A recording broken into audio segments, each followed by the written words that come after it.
Bonjour, moi c'est Arnaud, je suis le porteur de projet, donc la Villa Occitana. Et c'est un projet qui allie un petit peu tous mes champs de compétences, allant de la construction au tourisme, à la restauration, voilà, et à tout l'espace bien-être qu'on peut retrouver également en Asie.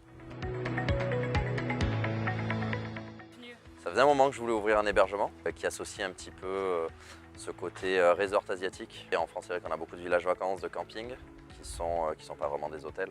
Et je voulais associer ce côté prestation hôtelière à un resort. Donc, ça s'apparente plus en France à un village vacances, mais sur une formule hôtelière, on va dire. On reste quand même un projet local, on travaille avec des matériaux du coin, du bois du coin, des artisans du coin. Voilà, on essaie de faire au maximum du circuit court. Le projet au total a 24 bâtiments. Donc 20 bâtiments dédiés à l'hébergement, donc plus une réception, plus un spa et un pôle restauration. Ouverture du restaurant en mai, de l'hôtel en juin et du spa en juillet. Parce qu'Antoine m'a motivé. L'idée première était de rendre ce projet à zéro émission carbone, donc à énergie positive. Donc ça a été un petit peu dur au début, pas mal d'échecs. Peu de personnes qui arrivent à comprendre ce projet. Et je n'ai pas lâché, je voulais faire un hôtel à énergie positive.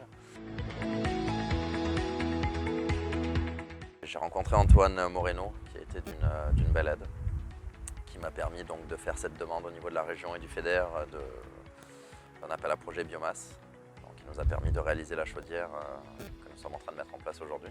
Et ensuite d'autres énergies pour atteindre notre objectif d'ici 5 ans de premier parc hôtelier à énergie positive en Europe. Il a cru en moi et au projet dès le début. Il nous a soutenus, il nous a aidés à taper à des portes qui ne répondaient pas forcément au début. On a dû monter un dossier d'étude de faisabilité, après quoi on a pu demander donc une subvention. Se rapprocher de la CCI, sans quoi ils n'y arriveront jamais.